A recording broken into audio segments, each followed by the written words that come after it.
Bienvenidos a todos. Entonces, hoy está con nosotros el padre Wilber Mendoza Figueredo. Él es monje de la comunidad monástica San José. Él es prior del monasterio de Santa María de Fe, responsable de liturgia de la diócesis de San Juan Bautista Misiones. Desde el 2009, miembro de la Comisión Nacional de Liturgia de la Conferencia Episcopal Paraguaya. Él es licenciado en Filosofía y Ética por el Instituto Superior de Estudios Humanísticos y Filosóficos San Francisco Javier. Él es bachiller en Teología por el Instituto Teológico San Paulo y el Pontificio Ateneo San Anselmo en Roma. Y su tesis llevó el título de El aporte de la piedad popular en la historia de la Iglesia en el Paraguay. Te damos la bienvenida, Padre, y te agradecemos tu sí y que puedas estar hoy con nosotros compartiendo. Muy buenas noches. Me avisan si hay algún corte, porque bueno, estoy acá en Santa María, un pueblo poco conocido por la gente, cerca de San Ignacio. Fue una antigua reducción jesuítica y yo soy original de San Lorenzo, vecino de Luque. Y justamente mi experiencia de la religiosidad popular surge a partir de mi presencia aquí en Misiones. Porque de venir de una comunidad eclesial muy activa, igual que Luque, o sea, misa diaria, sacerdotes siempre disponibles, comunidades organizadas, misas dominicales, celebración de la palabra con Eucaristía, a venir aquí a este departamento, donde por ejemplo en la parroquia donde nosotros estamos, eh, a misa hay solo 2 domingos, los otros días los sacerdotes y en varias parroquias aquí, por no dar abasto, tienen la misa dominical en el templo y durante la semana se reparten en compañías que quedan la más cercana queda a 10, 15 kilómetros, la más lejana hasta 40 kilómetros del centro de la ciudad. Y eso me llevó sobre todo a tomar contacto con la gente, al ver cómo la gente seguía siendo católica sin tener todo lo que yo tuve para ser católico, que era mi parroquia de San Lorenzo y catedral, mi colegio, entré en Sagrada Familia de San Lorenzo, tiene una formación muy católica, las hermanas me enseñaron mucho, me hicieron amar mucho la liturgia, y bueno, entonces todo eso yo me sorprendí encontrar aquí, cómo esta gente podía ser católica y mantenerse tan fielmente a su fe católica, eh, sin tantas cosas que nosotros o que yo tenía en San Lorenzo. Después, otro elemento importante va a ser el estudio de las reducciones jesuíticas y sobre todo el estudio de la iglesia en el Paraguay. Yo crecí en un ambiente, en una cultura religiosa muy familiar. De niño me aburría las misas, pero me encantaban las procesiones y, y me fascinaba algo que hacía el párroco de entonces, que era que el día de San Lorenzo iban las imágenes de todos los barrios al centro parroquial y aquello para mí era una fiesta de colores, de imágenes, de santos. El 9 de agosto estaba lleno por todo el pasillo de la catedral estaban las imágenes de los santos, cuando soy parroquia todavía. Y yo me fascinaba con eso, o sea, me sentía como, no sé, como niño Jesús fascinado. Bueno, hay mucha pretensión sentirse como niño Jesús, pero me sentía fascinado, así, como dice el Salmo, dichosos los que viven en tu casa alabándote siempre. O sea, estaba fascinado con las imágenes, los santos y las procesiones. Y bueno, después venía la parte larga y aburrida que era la misa. Esa era mi experiencia de niño. Y eso me marcó muchísimo, muchísimo, muchísimo. Y entonces, desde ahí, escuchaba también por otra parte en muchos ambientes de iglesia y de estudios, una crítica muy agria contra la piedad popular o la religiosidad popular, que dice que la religiosidad popular no genera compromiso. Había sacerdotes que despojaban de todo lo que era religiosidad popular. despojaban hasta de los signos litúrgicos, todo se llegó a un minimalismo litúrgico deplorable, porque la liturgia no es solamente la homilía del cura, gracias a Dios, la liturgia es mucho más que eso, y yo soy sacerdote y lo hablo con propiedad. La liturgia es signos, símbolos, palabras y gestos. Y bueno, por ahí poquito es lo que contarle un poco la experiencia. Y también les hablo como monje, que es otro elemento también. Eh, yo después de mucho tiempo de estudios y de análisis de la realidad y del contacto directo con las personas, puedo decir que la religiosidad popular correspondería al ámbito contemplativo del cristiano católico. O sea, hay un ámbito de la oración gratuita que no podemos nosotros vivir. Hablamos mucho desde Aparecida de una iglesia y que somos cristianos, discípulos y misioneros. A veces tengo la sensación de que hay demasiados misioneros y pocos discípulos. Entonces, ¿y dónde se forma el discípulo? Claramente Aparecida nos da cuatro lugares donde justamente la piedad popular va a ocupar un lugar demasiado relevante, que va a ser el tema del lugar teológico. ¿Qué quiere decir eso? El discípulo misionero se forma en 4 lugares. El primero, y por supuesto el más sublime y el más completo de todos, es la Sagrada Liturgia. La Eucaristía en concreto. La Eucaristía no es solamente acción del hombre, es sobre todo, y esto lo dice el Catecismo de la Iglesia Católica, es obra de la Santísima Trinidad de nosotros. Entonces, por eso nunca van a ver que tienen tanta dificultad para ir a un evento social, a un 15, a una salida de shopping, como ir a la misa. Para ir a la misa parece que ahí aparecen todas las dificultades, dolor de cabeza, visitas, etcétera, etcétera. Siempre dificultades para la misa, para mucha gente.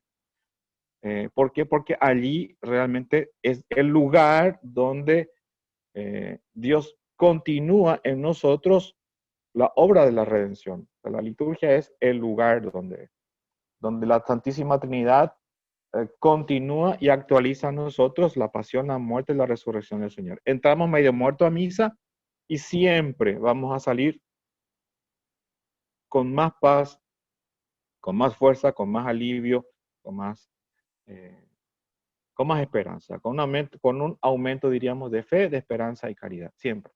Y por eso hay un combate espiritual en torno a la Eucaristía, la liturgia y la vida espiritual en general.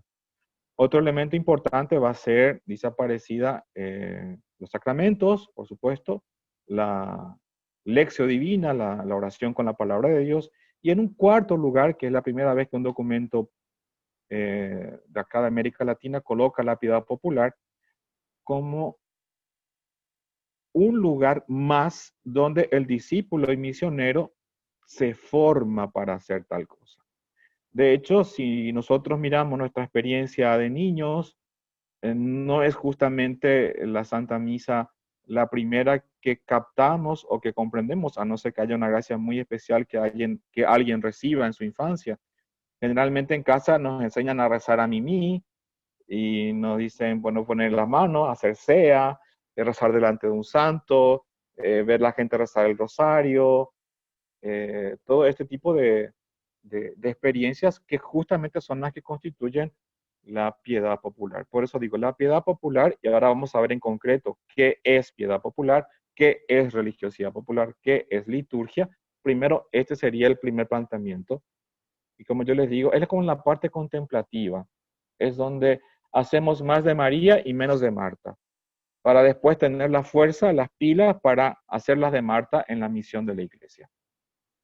Pero sin esta dimensión orante, sencilla, lúdica, diría yo, que es casi como un juego, es en ese juego de una procesión, en ese juego de prender una vela, de rezar delante de un santo, de peregrinar, estamos haciendo una experiencia de Dios y Dios está haciendo una experiencia con nosotros. Por eso el Papa Francisco va a decir claramente en la Evangelii Gaudium, en ese gran documento que nos regaló el Papa, va a decir que la piedad popular es algo al que tenemos que aproximarnos con amor y no con juicios.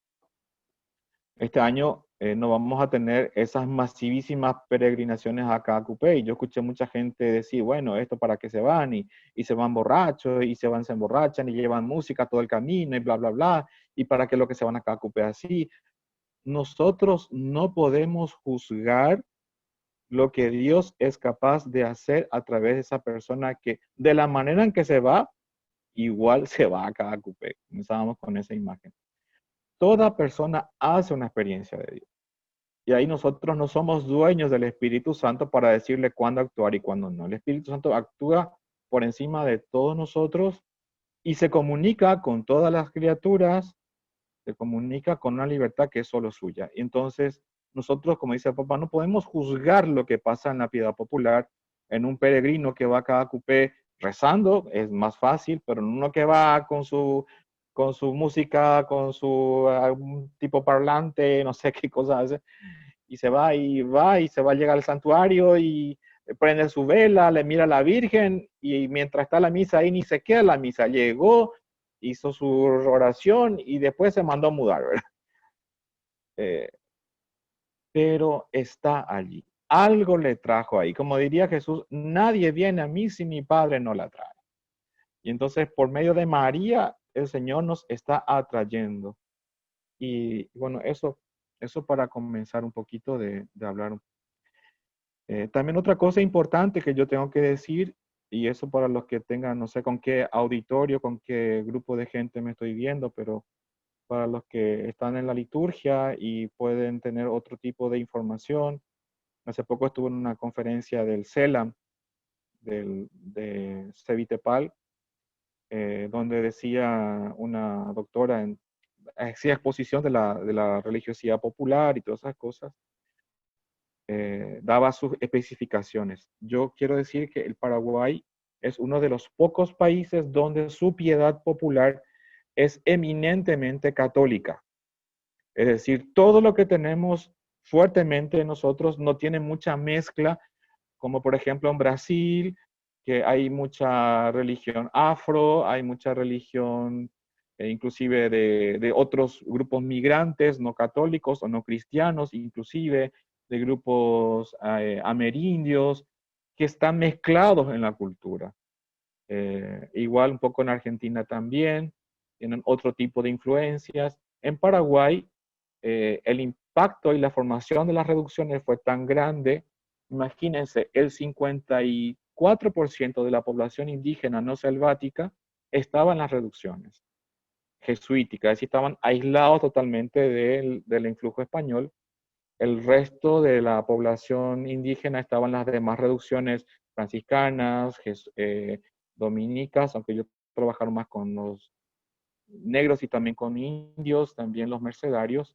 Todo este grupo de gente de donde venimos nosotros estaba en un ámbito muy católico.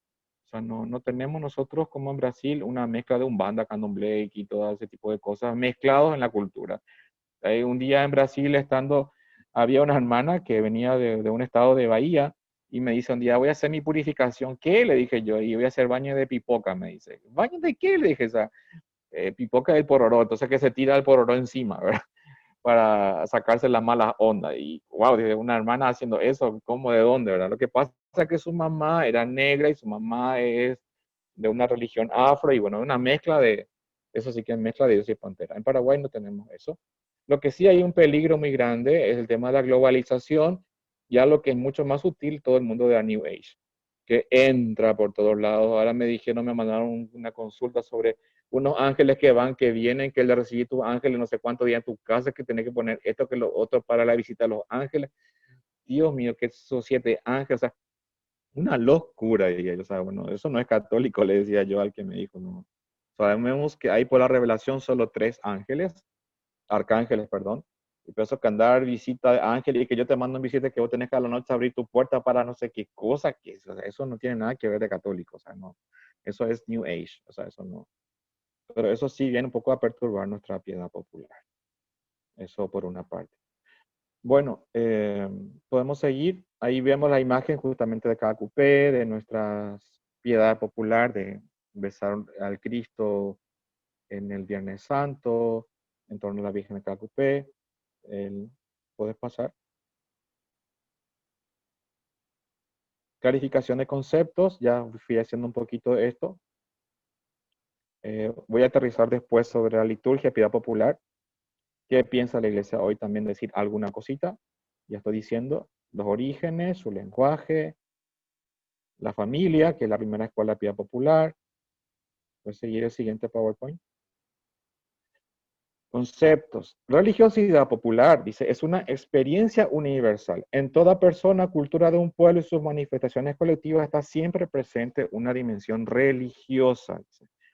Estos documentos los pueden encontrar, pueden anotarlo por ahí, o como lo está grabando también, en el Directorio de Piedad Popular. Es el documento oficial de la Iglesia, de la Congregación para el Culto Divino, donde podemos encontrar exactamente qué es la piedad popular y por qué yo no estoy usando el término religiosidad popular, estoy usando el término piedad popular. Porque en Paraguay tenemos más piedad popular que religiosidad popular. Y ahora van a entender por qué. Claro, el documento pontificio está dando para toda la Iglesia Universal. Dice, la religiosidad popular no tiene relación necesariamente con la revelación cristiana. Molada, por ejemplo, de esta hermana, inclusive religiosa, ¿verdad? Pero como viene de una familia que son de religión afro, eh, está mezclado su cristianismo con las religiones de su familia. Entonces estaba haciendo baño de pororó para liberarse de las malas ondas, por dar un dato así. Entonces, eso es religiosidad popular. Dice, pero en muchas regiones, dice, expresándose en una sociedad impregnada de diversas formas de elementos cristianos, da lugar a una especie de catolicismo popular. Vuelvo a hablar de Brasil porque estuve ahí estudiando también un tiempo. Por ejemplo, algunas cosas que la gente en Año Nuevo que se visten todo de blanco, eso viene de una religión que tiene que ver con el Umbanda o el Candomblé, una cosa de esa, de religiones afro. Entonces se visten todo de blanco, van a la vera del mar y allí hacen sus oraciones y le prenden ofrendas de flores y de no sé qué cosas a Eymanya, que en realidad le hacen pasar como católica, pero no es Estela Maris, la Virgen Estrella del Mar. Son dos entidades distintas, diría yo, ¿verdad? Pero en Brasil es una mezcla de culturas, ¿verdad? Entonces, eso sería religiosidad popular, una mezcla de lo católico con lo que no es católico. Aquí en Paraguay tenemos cosas que son de la piedad popular. Por eso insisto, en Paraguay tenemos un mayor índice de piedad popular que de religiosidad popular. Podemos seguir. Algunos ejemplos. Esto gracias a un amigo que es antropólogo. Él me hizo conocer el famoso Curuzú San Roque, que algunos pueden conocer. Camino está en la ciudad de Yaguarón. Esto es de lo poco que quedó de una mezcla entre la estancia de los jesuitas de Paraguarí, que tenían una población negra y que después de la expulsión de los jesuitas quedaron como, entre comillas, emancipados, junto con un elemento católico que era una cruz de una imagen de un San Roque que estaba en la iglesia de Yaguaro. Y de esa imagen de San Roque, de su bastón o algo así, se hicieron tres cruces y hay toda una leyenda detrás. Hay un estudio de un antropólogo que todavía no se tengo que terminar, donde esta gente vive su Curuzú San Roque. Parece una cosa católica, pero no es muy simpático porque ahí está la familia que tiene esa tradición afrocristiana, voy a decir así, con su oratorio. Y al lado está la capilla católica, ¿verdad?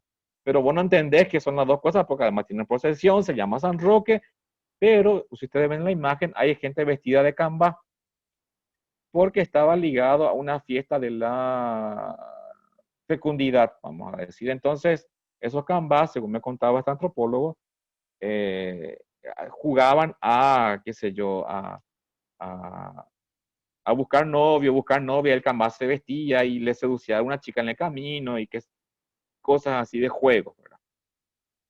La siguiente diapositiva.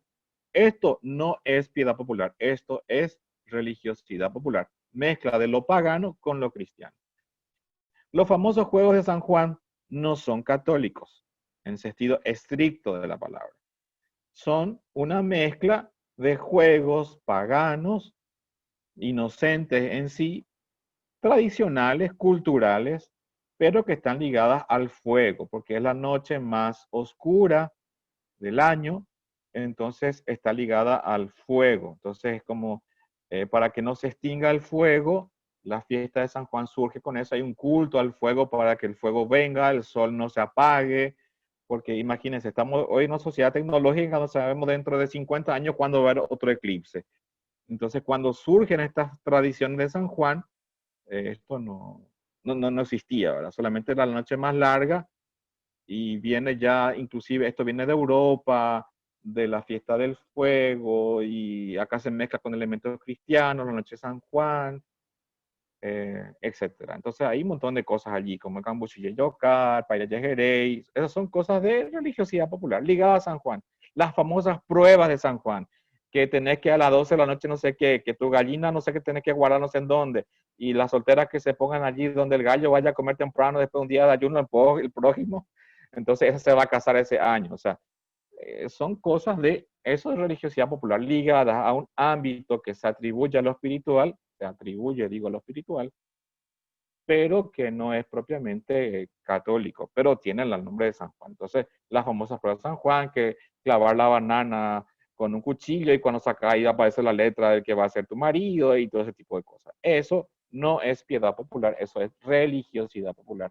Es una mezcla folclórica de religioso con cosas que en sí no son religiosas, pero tienen un origen pagano. Otras cosas también que surgen de la religiosidad popular. Aquí tenemos dos ejemplos muy famosos para, sobre todo, la Asunción. El famoso Curuzu Cadete, ahí sobre Molas López, donde supuestamente murió un soldado y que murió en malas condiciones, fue ajusticiado y fue inocente, y donde tocó su pie después de que fue ahorcado o algo así, entonces brotó agua. Después está Cruz Pablito, donde fue encontrado ese niño camino a cada cupé, y hay toda una leyenda, y ahora se hizo ahí una capilla a San Pablo, no al Pablito, sino al San Pablo del apóstol, se le hizo una capilla para evangelizar ese lugar justamente. Estos son elementos de la religiosidad popular. El Cruz Pablito no es ningún santo, o sea, pero ahí ven ustedes que la gente, gracias a Pablito y compañía, los famosos exvotos, ¿verdad? De gente que dice haber recibido alguna gracia a través de ese angelito, de ese niño que murió de sed en el camino. Allí la iglesia, la diócesis de San Lorenzo, hizo un trabajo interesante de, de evangelizar, o sea, tomar lo que ya había y evangelizarlo y volverlo un centro de espiritualidad. La siguiente. Esto es lo que yo me refería. Y ahí van a ver por todas partes, que los famosos saumerios y las famosas velas de los ángeles, no sé qué historia, ¿verdad? Esto es New Age, esto no es católico. Pero usa nuestros elementos católicos, ¿verdad?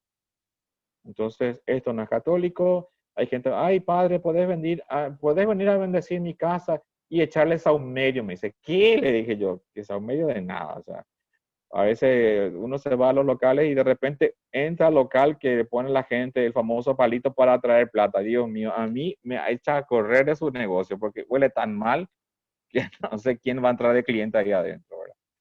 Esto es religiosidad popular. Esto no tiene nada que ver con la fe católica. Esto, pero entra porque, bueno, es incienso, dice la gente. No, las velas de los ángeles, los colores de los ángeles, no sé qué, pero no es católico. Eso es religiosidad popular, una mezcla de, por eso digo, usan cosas católicas, las venden como católicas, pero no son católicas.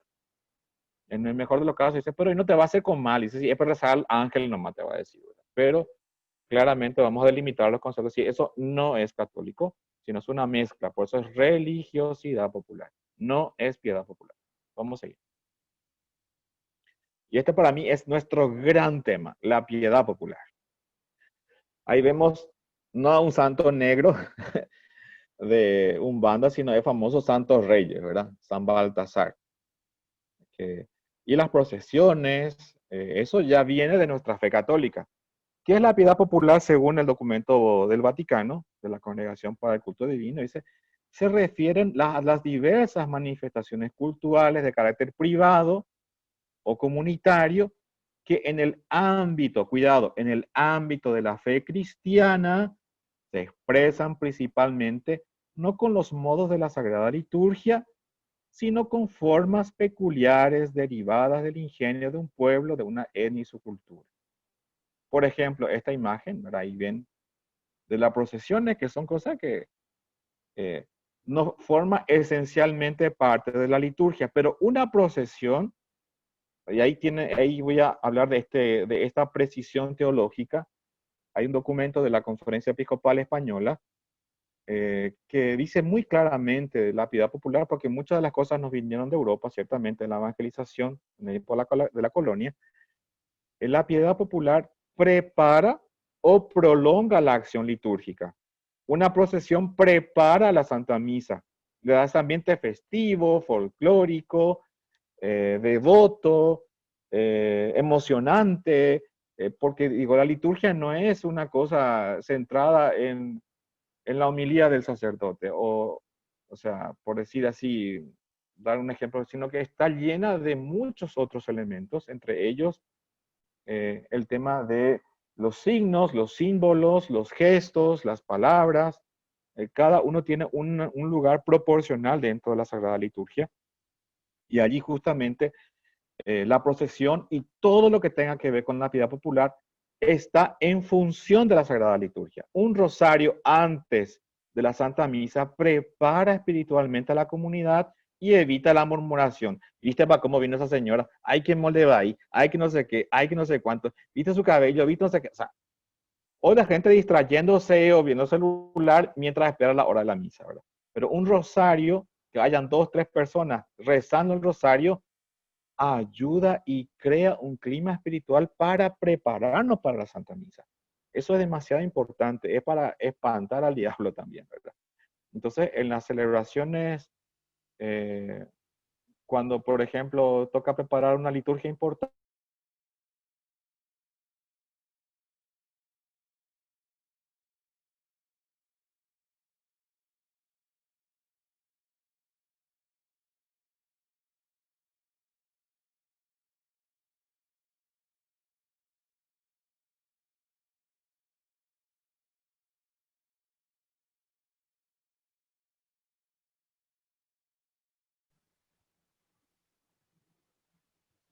Bueno, vamos a esperar que se vuelva a conectar el padre entonces. Vamos a ver si, espero que no sea,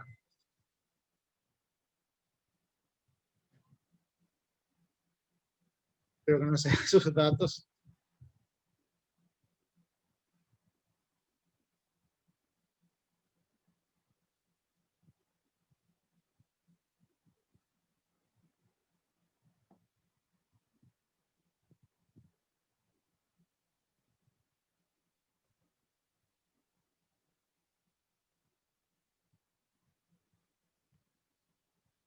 Eh, Ahí está el padre.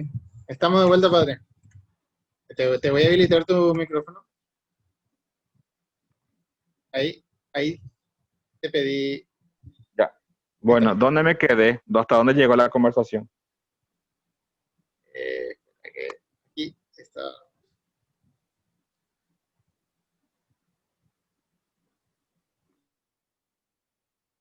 Ya. Bueno, seguimos. ¿Puedes pasar al siguiente? No sé, ¿hasta aquí llegamos o se cortó antes? Sí, sí, explicaste esto, padre. Ya, bueno, siguiente entonces. Esto, por ejemplo, que esto es de limpio. Yo también lo viví en San Lorenzo muchas veces. Es algo impactante, o sea, es algo, no sé, de la piedad popular. Todos estos gestos no están propiamente dentro de la, eh,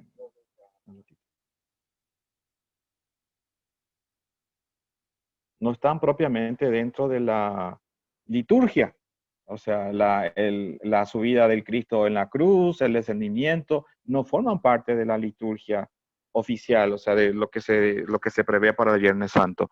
Pero todos estos elementos nos ayudan a vivir eso. Entonces vienen, por ejemplo, las 7 palabras y en la crucifixión, el descendimiento, la procesión del Santo Sepulcro.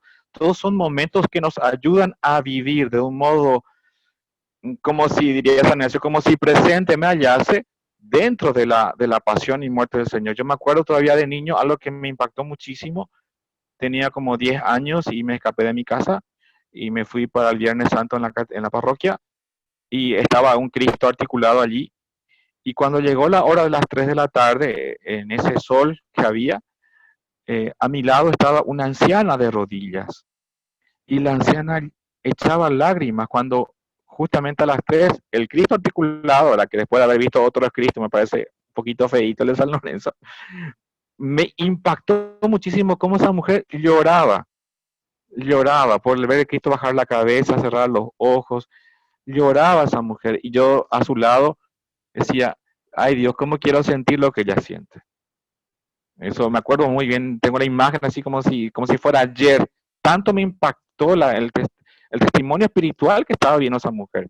Por eso, la piedad popular es algo que nos ayuda a vivir de una manera más completa, integral nuestra fe, porque nuestra fe entra por los sentidos. Y en esto voy a decir una cosa importante. Fíjense ustedes en los evangelios que cuando Jesús comienza su ministerio público, lo primero que hace es curar a los ciegos, a los paralíticos, a los sordos, a los mudos. El Señor nos cura los sentidos, nos cura los 5 sentidos para que podamos verle, para que podamos sentirle, para que podamos escucharle, para que podamos seguirle. O sea, y eso también pasa en la piedad popular. Son instrumentos, mediaciones que Dios nos da para, para hacer experiencia con Dios y Dios también se comunica con nosotros. Digo yo, esa mujer que me recuerdo hoy, hace como 30 años atrás de aquello, me recuerdo como si fuera ayer, me marcó tanto su experiencia, me evangelizó esta mujer y no sabía que ella que estaba haciendo eso conmigo. Sus lágrimas me conmovieron profundamente y yo le dije a Jesús, ¿cómo quiero sentir lo que ella siente? Eso fue todo. Puedes seguir la imagen.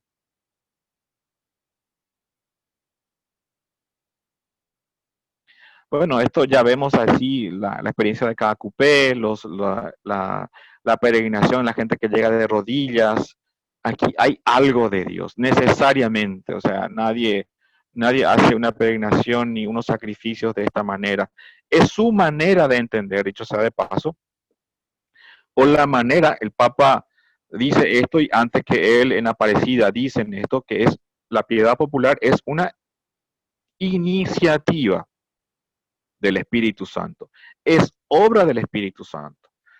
O sea, y bueno, y Dios inspira a la gente de modo que quizás podemos no estar tan de acuerdo con ellos, pero ellos sienten, como dice el profeta Jeremías, dice en el capítulo 31, creo, cuando dice, cuando llegue el tiempo de la nueva alianza, yo escribiré mi ley en sus corazones.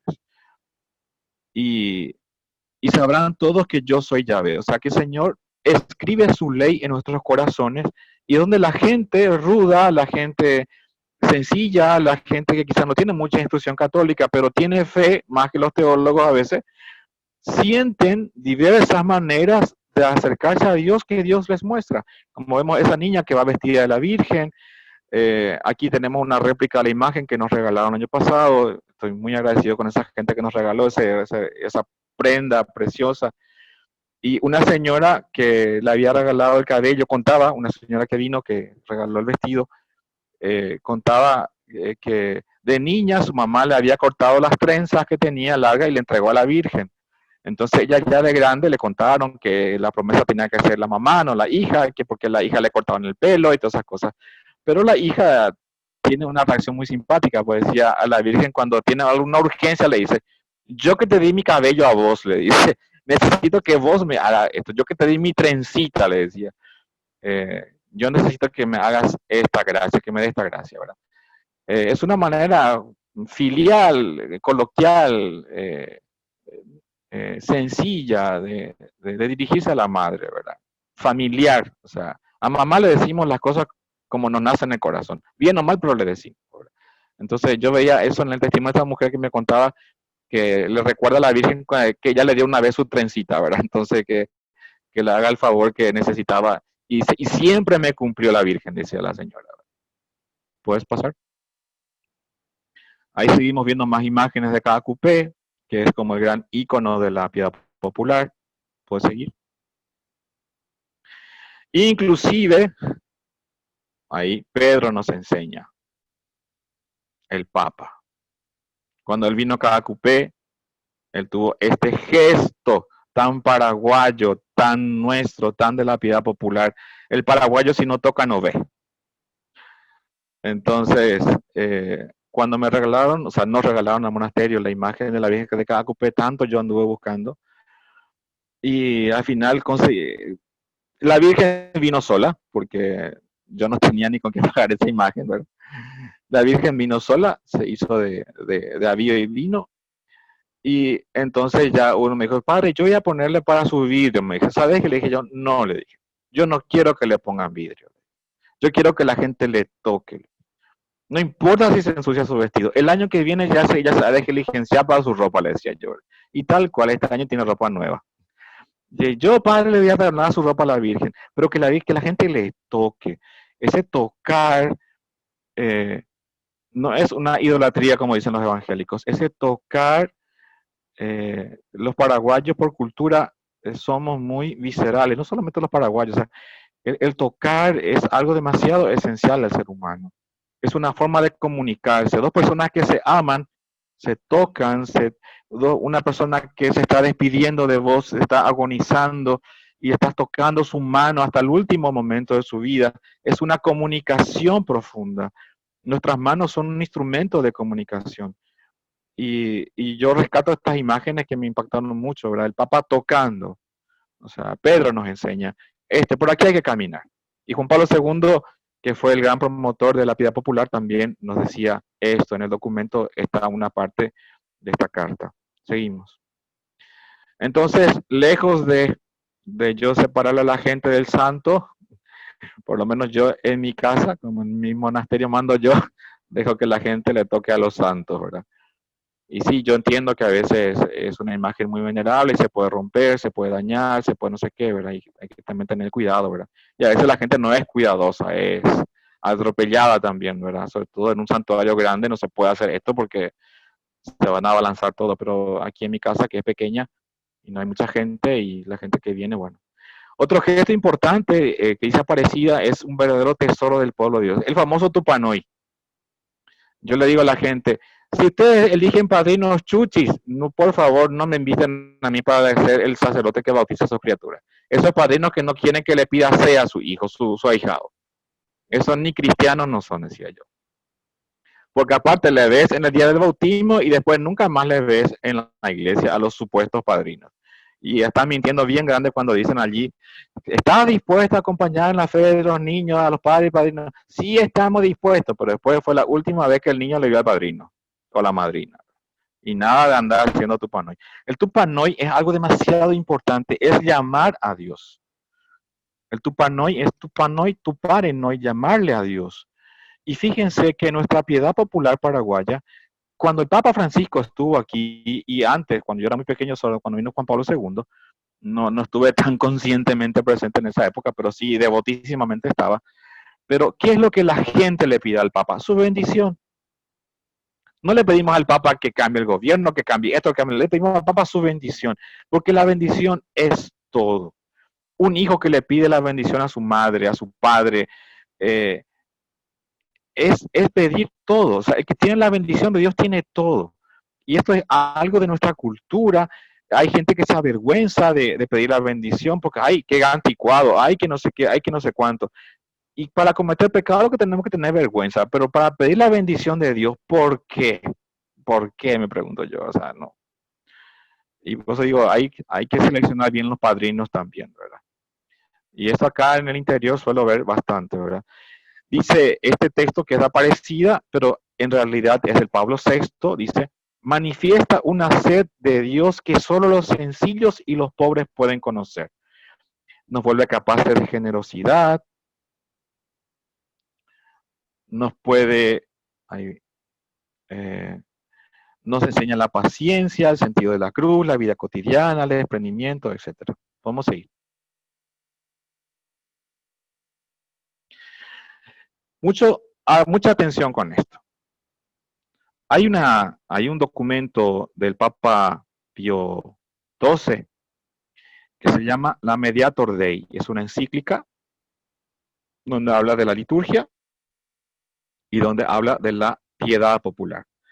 Es el documento magisterial que tenemos hasta ahora, donde se especifica con claridad cuáles son los elementos que constituyen la piedad popular. Es decir, ¿qué es la piedad popular católica? Los famosos pia ejercicia, o sea, los ejercicios piadosos, que son los que ayudan al fiel a una mejor participación en la liturgia. Entre ellos se destacan los siguientes: las meditaciones espirituales, el examen de conciencia, los retiros o ejercicios espirituales, las visitas al Santísimo Sacramento, las oraciones en honor a la Virgen, sobre todo el rosario, ¿verdad? Esto está en Mediator Dei 219, 222, 224. Estos son el primer grupo de los ejercicios de la piedad popular. Entonces, repito, las meditaciones espirituales, leer algún buen libro de espiritualidad, meditar la palabra de Dios, hacer examen de conciencia, los retiros, la visita al Santísimo Sacramento, ¿es piedad popular? Yo, wow, dije yo, jamás pensé, dije yo, es piedad popular. La oración en honor a la Virgen, sobre todo el rosario. En Oriente está el famoso acatistos, que también algo estuvimos difundiendo nosotros. ¿Puedes pasar al siguiente diapositiva? El famoso mes de María. Los ejercicios comunitarios de piedad, dice. Aunque no pertenecen a la Sagrada Liturgia, sin embargo, están aprobadas y alabadas por la sede apostólica y los obispos. Ejemplo,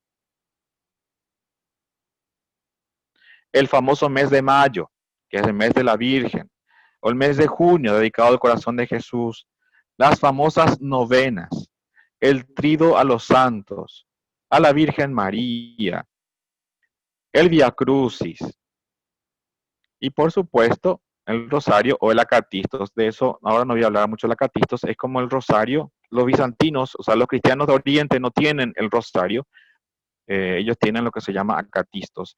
El acatistos, cuando se celebra y se canta, tiene indulgencia plenaria. Podemos seguir. Esto está en Mediator Dei 615. Ahí vemos el tema de los estacioneros, por ejemplo, de esos cantos estacioneros. Eso es piedad popular y eso nos ayuda con sus cantos lastimeros a contemplar la pasión del Señor y los dolores de su Santísima Madre. O sea, es otra manera de acercarnos al misterio pascual del Señor, que nos prepara, como digo, a la liturgia o prolonga lo que hemos contemplado en la Sagrada Liturgia. Después hay un tercer grupo de ejercicios piadosos que están estrechamente ligados a la liturgia. Por ejemplo, la bendición con el Santísimo Sacramento es piedad popular. Las procesiones solemnes con ocasión del Corpus Christi en algún congreso eucarístico, y que como surgen de la liturgia siempre se han de realizar con decoro, la fe y la devoción exigidos por los sagrados ritos. Les cuento que hay un documento de Pablo VI que es un rito llamado Ritual para el culto eucarístico fuera de la misa. Allí está clarito, clarito, clarito cómo se deben hacer estas bendiciones, cómo se hacen las procesiones con el Santísimo Sacramento, cuándo puedes poner un laico, cuándo pone un ministro ordenado, qué tiene que ponerse el laico, qué tiene que ponerse el ministro ordenado, cuáles son los elementos litúrgicos que tienen que ver en una adoración pública del Santísimo Sacramento. Y yo digo el tema de los laicos, ¿por qué? Porque a veces, como pasó aquí en mi diócesis, de repente el país ese día tiene que irse a 50 compañías y entonces le deja al ministro de la comunión que decorosamente exponga el Santísimo Sacramento, pero nunca ningún laico puede dar la bendición con el Santísimo Sacramento. Eso es de los diáconos, del presbítero y del obispo. Lo que sí pueden hacer es poner para la adoración pública y guardar sencillamente, sin hacer ningún tipo de simulación que corresponda al ministerio de los sacerdotes. Siguiente, la veneración. Esto que digo yo, no lo digo yo, esto lo dice el ritual para el culto eucarístico fuera de la misa. La otra cuestión, la famosa veneración de las reliquias, ¿verdad? Es algo que en un tiempo se perdió, pero ahora se está recuperando.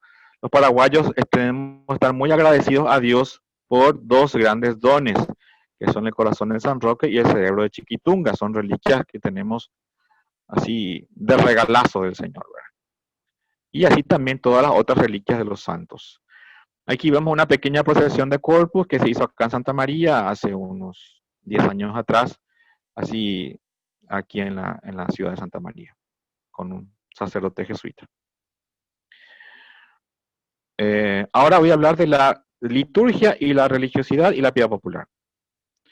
Tiene que quedarnos claro, esto anoten y después lean, que la liturgia es obra de la Trinidad. Catecismo de la Iglesia Católica, número 1077 al 1083.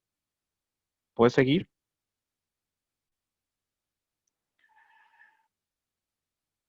O sea que en la liturgia, ¿cuál es la diferencia? A ver si pueden captar esto. En la liturgia es Dios que se vuelca sobre su pueblo, porque yo puedo hacer un retiro de conversión y puedo llorar porque veo todos mis pecados, pero hasta que no me acerco al sacramento de la confesión, no recibo el perdón del Señor. Puedo sentirme liberado porque, ay, reconocí mi pecado y sentí que Dios me perdonaba. Está muy bien. Pero hasta que no llegues al sacramento de la confesión, eso que vos sentiste y viviste no está confirmado. Porque Sacrosanto Concilium dice que el Señor es el que en la liturgia nos bautiza, nos absuelve, nos da la unción de los enfermos. Es el mismo Cristo el que a través del pobre prójimo, que es el sacerdote como yo, se sirve de nuestra disponibilidad, de nuestra entrega, y el Señor en nosotros, por eso nuestros sacerdotes de participación, Jesús nos hace participar del único y eterno sacerdocio suyo, y por eso a través del sacerdote, Él nos perdona, Él nos absuelve, Él nos bautiza, Él nos unge, Él nos confirma a través del obispo, Él, pero es Él el que hace eso nosotros. La piedad popular es al revés, es como tanto le quiero a una persona que le regalo un ramo de flores. Ahí, por ejemplo, el rosario. El rosario dice que es como un ramo de flores, de rosas para María. Es la acción humana dirigida a Dios, dirigida a María, dirigida a los santos. La liturgia es la acción de Dios sobre su pueblo. En la liturgia bizantina, cuando se hace la incensación de los dones que se van a consagrar, el pan y el vino, el sacerdote dice estas palabras. Hace primero una cruz encima del pan y del vino y después hace 3 círculos, que también se hace en la iglesia, en el rito romano. Dice, suba, Señor, hasta ti nuestra oración como el incienso en tu presencia y derrama sobre estos dones, dice, y sobre tu pueblo santo, el don del Espíritu Santo. Efectivamente es una súplica que el sacerdote hace en secreto cuando hace la ofrenda, cuando presenta la ofrenda. De hecho, después en la plegaria eucarística vamos a tener 2 epíclesis, es decir, 2 momentos en que pedimos que el Espíritu Santo descienda. La primera es que descienda sobre los dones. Santo eres, Señor. Santifica estos dones por medio del Espíritu Santo. Santifica, Señor. Una vez que está consagrado el cuerpo y la sangre, ya está el cuerpo y la sangre del Señor entre nosotros, se hace una segunda epíclesis donde se pide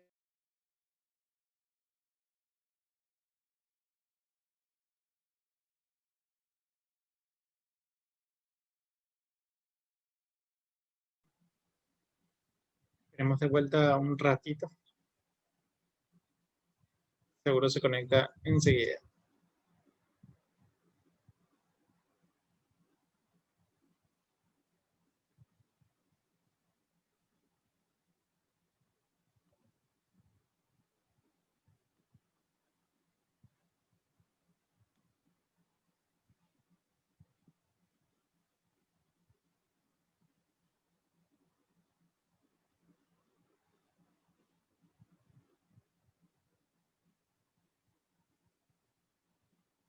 ¿Qué tal? Hasta ahora tienen muchas preguntas.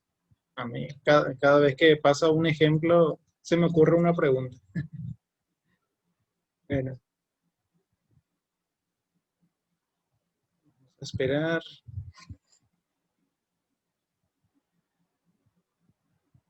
Ahí ya le veo.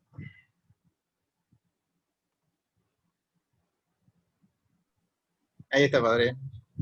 Bueno, es que vimos la campaña, tengan un poquito de paciencia. Bueno, una vez que se termina eso, me escucharon la última parte, ¿verdad? De la epíclesis, ¿verdad? Sí, así es. Después, la segunda consagración que se hace es, y te pedimos humildemente que el Espíritu Santo congregue en la unidad a cuantos participamos del cuerpo y la sangre del Señor. Es la segunda epíclesis. Podemos seguir. Entonces, es acción de la Trinidad en nosotros. Hay un monje, esto pueden leer en lo que se llama Apotegmas de los Padres del Desierto, Agatón se llama. Me preguntan, ¿qué es lo más difícil en la vida espiritual? Le dice, cualquier obra buena que ustedes realicen va a tener su dificultad, pero le van a llevar a término. Vamos a hacer un comedor, vamos a hacer, no sé, un hogar de niños, va a salir adelante. Pero decía este monje, pero quien se dedique a la vida de la oración, que se prepara a combatir hasta el último suspiro. O sea, es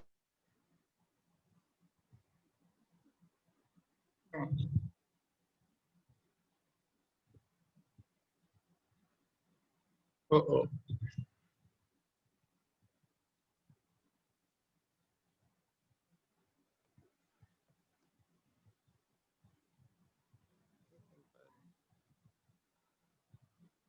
Se le cortó de vuelta.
Falta poco, un poco de paciencia.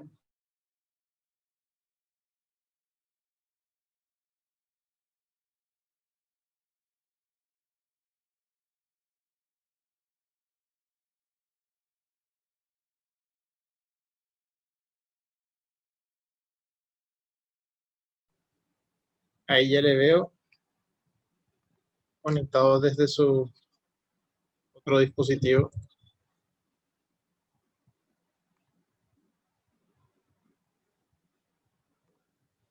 Tu audio, padre,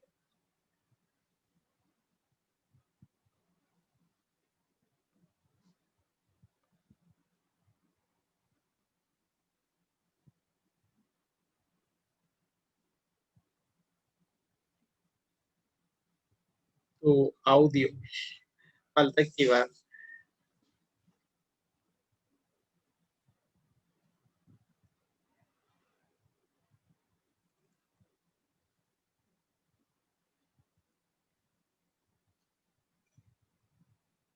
Bueno, un poco de paciencia. Vamos a ver si seguimos o suspendemos para, para la, para la otra parte, ¿verdad? Iniciamos, pero falta un chiquitito.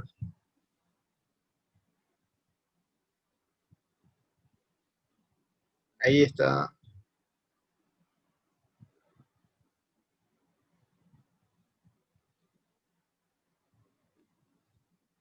Padre, ¿estás? ahora, ¿qué tal? Aquí estoy. Sí, te escuchamos. ¿Qué tal llega? No, tenemos intermitencia con tu señal. Padre, tranquilo, no pasa nada.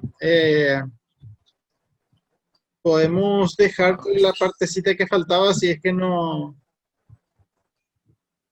coordinamos. A ver, te fuiste otra vez.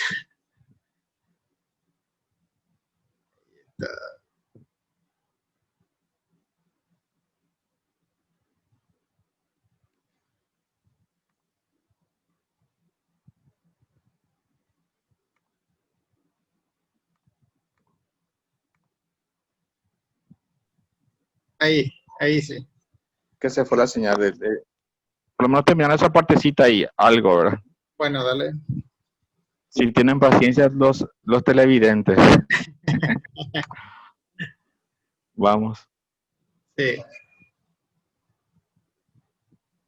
Bueno, entonces, básicamente eso. Podemos pasar nomás a este punto de la liturgia, es bendición divina. Bueno, eso podemos pasar. Eso pueden leerlo en el catecismo. Les dejo tarea para en la casa.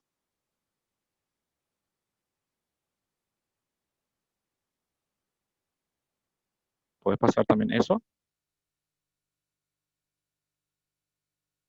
Es lo que yo les decía. Básicamente es esto, ¿verdad?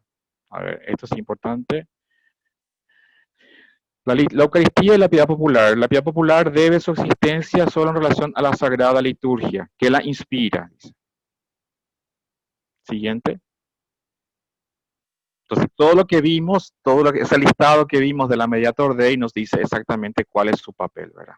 La liturgia se enriquece con la piedad popular y la piedad popular es enriquecida por la Sagrada Liturgia. Siguiente.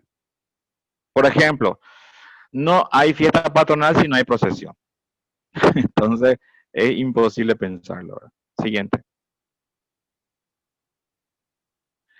Como decía al final, la piedad popular es una expresión de la manifestación de la fe particular o comunitaria. Como digo, nosotros no es suficiente, así como rezar con la cabeza. Tenemos que manifestar con gestos, con palabras, con acciones, nuestra alegría y nuestro contento. Por ejemplo, eso, ¿verdad? Dice Aparecida, o el documento no recuerdo si este documento dice, la genuina piedad popular siempre, ojo, ya saltó una pregunta ahí, siempre se circunscribe por su naturaleza en el ámbito de la expresión del ser humano por llegar a Dios y entrar en comunión con Él. Pero, aquí está la diferencia, a partir de lo que la iglesia cree, anuncia, celebra y ora. Entonces, besar una imagen de un Cristo es catoliquísimo. Besar la imagen de la Virgen, ponerle flores, velas, hacer una procesión, eso es catoliquísimo. En ese sentido, podemos decir que mientras la liturgia es acción de Cristo y del Cristo total, la piedad popular es acción del hombre inspirado en la fe de la iglesia. Podemos seguir. Esto quiero pasar rapidito, pero es una parte muy interesante. No sé si queda tiempo, si no dejamos ya para las preguntas.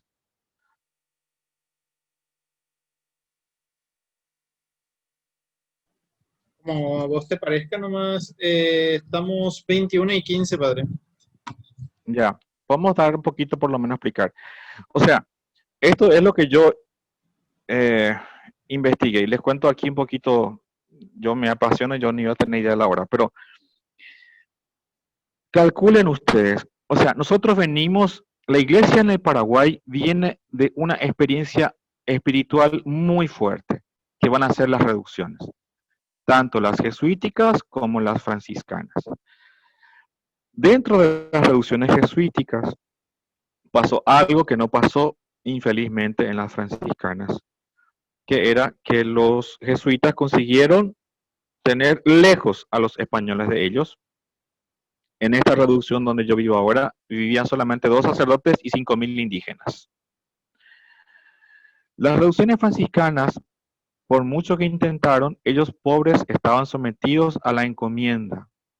Hay sendas cartas de los custodios, de los sacerdotes, de los frailes, quejándose a dolores del maltrato de los indígenas y que además ni les dejaban sus patrones, los encomenderos, que vayan a la doctrina a los guaraníes. Pero con todo y todo, nosotros venimos de esa experiencia de la piedad franciscana, de la piedad jesuítica, que creció a través de una mezcla entre lo guaraní y lo cristiano. Pero se evangelizó aquello. ¿Verdad? Nosotros, inclusive nuestro guaraní, nosotros hablamos un guaraní paraguayo, porque el guaraní tiene varias familias, vamos a decir. Está el guaraní Bugá, el guaraní Pain, el guaraní Ñandeva, el guaraní de los guarayos. O sea, nuestro guaraní es un guaraní que se formó en el ámbito de las reducciones, gracias al trabajo de jesuitas y franciscanos que hicieron toda una gramática y un desarrollo.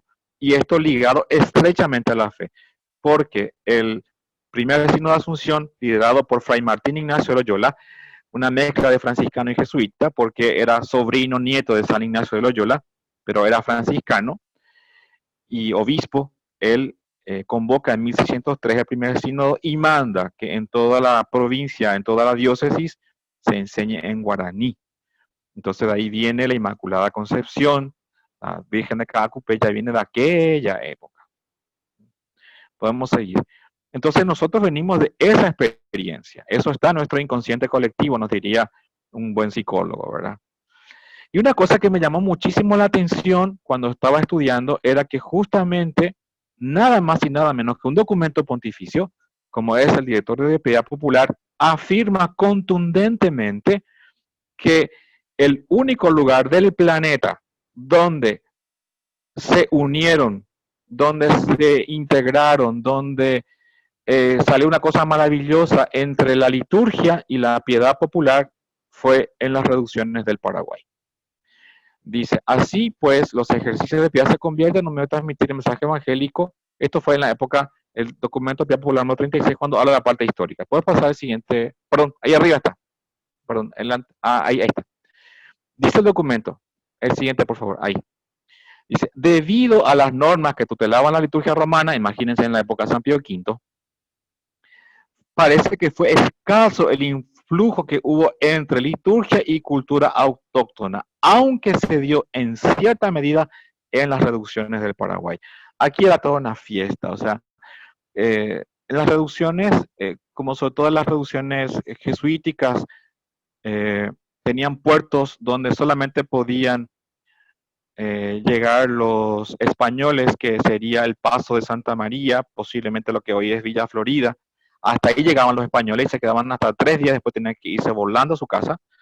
Entonces toda la parte del Tericuario para abajo era un mundo aparte, donde vivían en torno a la liturgia, había instrumentistas, había gente que tallaba imágenes, o sea, se vivía para la fe y el trabajo. O sea, era como, algunos monjes definen como un gran monasterio, solamente que no había celibato, donde los indígenas vivían en familias y allí tenían un reino que al final le costó la expulsión de los jesuitas. ¿Por qué? Porque la gran parte de la mano de obra barata estaba cautiva de los jesuitas y los españoles no podían echar mano de ellos, ¿verdad?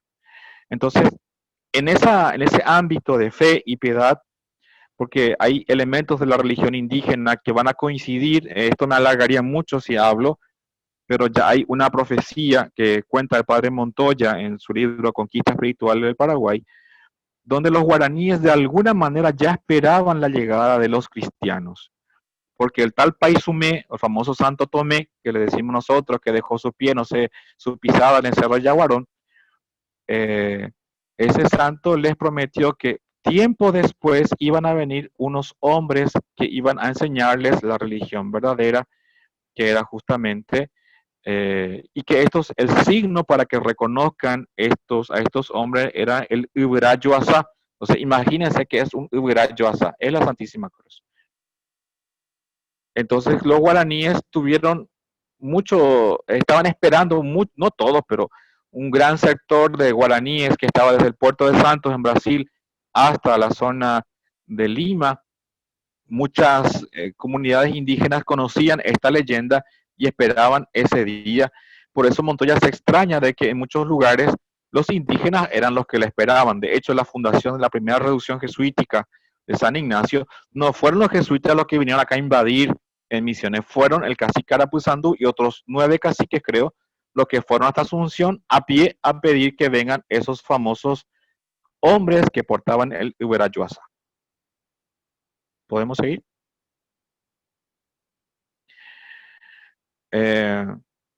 Entonces, nuestra religiosidad popular, y un famoso Pindó Caray, viene de la contrarreforma católica.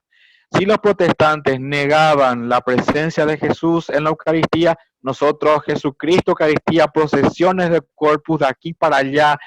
La procesión del Corpus, si ustedes ven los textos que dejaron los cronistas de la época, no tiene nada que ver con la devoción, la fiesta que había en las reducciones cuando se hacía la fiesta del Corpus Christi, ¿verdad? Si los protestantes negaban a María Santísima y su virginidad, los católicos nos afirmamos a muerte en la virginidad de María Santísima.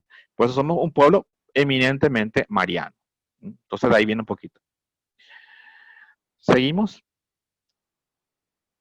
Estas imágenes son del Museo de Santa María Misiones, aquí, donde yo vivo. Estas imágenes eran los pasos, que esto se hace hasta ahora en Europa, en España sobre todo, donde estas imágenes eran los distintos momentos de la pasión del Señor, que se hacían procesiones en el, frente al templo, alrededor de la plaza, para contemplar el Viernes Santo, la pasión y muerte del Señor. Podemos seguir. Este es el pesebre de los Santos Reyes, de los Reyes Magos que tenemos. Cada reducción tenía un pesebre, de ahí que en Paraguay también tenemos los pesebres. Eso es más común en todo el mundo a partir de San Francisco, que él, se le atribuye la autoría del primer pesebre de la iglesia. Me refería a Corpus justamente, esta es una imagen de la película de la Misión, la centralidad en la Eucaristía.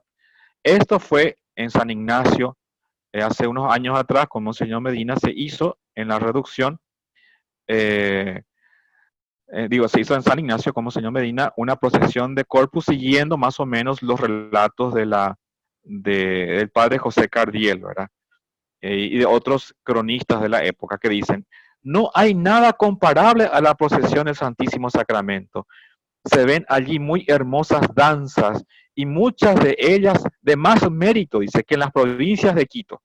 Los danzantes llevan trajes muy pulcros, la pompa iguala a las de las mayores ciudades, pero viéndose aquí con más decencia y devoción. Esto es de lo que se vivió aquí en el Paraguay en las reducciones en un día de Corpus. ¿Podemos seguir? Son testimonios escritos de la época. Dice, están prevenidos los músicos y danzantes, el castellano de la época, muy ensayados en su facultad, cada uno según su talento. Después de la misa sale el preste, el sacerdote, con su custodia, que es vistosa y rica, al sonoro y devoto estruendo de cuantos instrumentos hay en el pueblo.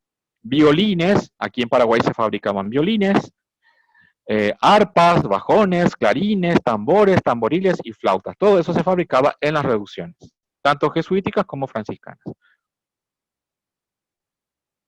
Después seguimos, dice, van siempre dos acólitos con ricos roquetes y sotanas. Imagínense a los indiecitos vestidos con roquetes y sotanas, roquetes blancos y las sotanitas rojas, ¿verdad? Con vistosas estillas de flores, otros, echando por toda la procesión a los pies del sacerdote, ¿verdad? ¿Podemos seguir? Y colocaban 4 capillas en 4 esquinas, y cada esquina de las plazas de la plaza mayor de las reducciones tenía una cruz, ¿verdad? Y allí dice, incensaban, cantaban los músicos alguna devota letrilla, y el versículo, sepan que había músicas en guaraní, que se usaban fuera de la liturgia, como parte de la devoción popular. Se han publicado también estas canciones. El grupo Ars Canendi con el maestro Luis Adán publicaron, cantaron, editaron y publicaron estos CD, ¿verdad? Puestos en hilera, comenzaron a incensar al Señor con reverencias hasta el suelo y al uso de su tierra, y al mismo tiempo cantan Saula, laudación salvatore. O sea, alaba al Señor tu Dios, y con bellísimas voces. Según los musicólogos, en Paraguay, el registro de los indígenas guaraníes es más bien de sopranos y tenores, de barítonos y mezzosopranos, y que lo que casi no había eran bájonos y contraltos. Después dice, puestos en hilera, bueno, ahí están los niños, es que traían de todas partes para adornar con mascotas, con fieras, pájaros, flores, porque toda la creación adoraba al Señor en la Eucaristía. Esto pasó aquí en Paraguay. Vamos a seguir.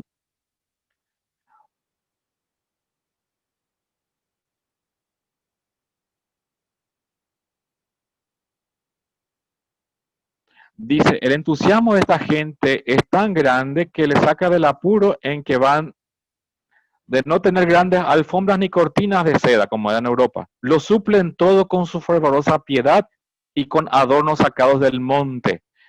Los famosos, que yo llegué a ver todavía de niño, los famosos arcos que hacían de tacuaras, ahí donde iba a pasar el santo y adornaban. Eso viene de las reducciones. Por lo mismo, cuando el Santísimo es llevado a los enfermos, se limpia y adorna el camino y acompañan ellos con toda solemnidad. Eso se vivió, señores, en Paraguay, en las reducciones jesuíticas y franciscanas. Esa devoción eucarística había, pero ahí está el catecismo de Bolaños. ¿Podemos seguir?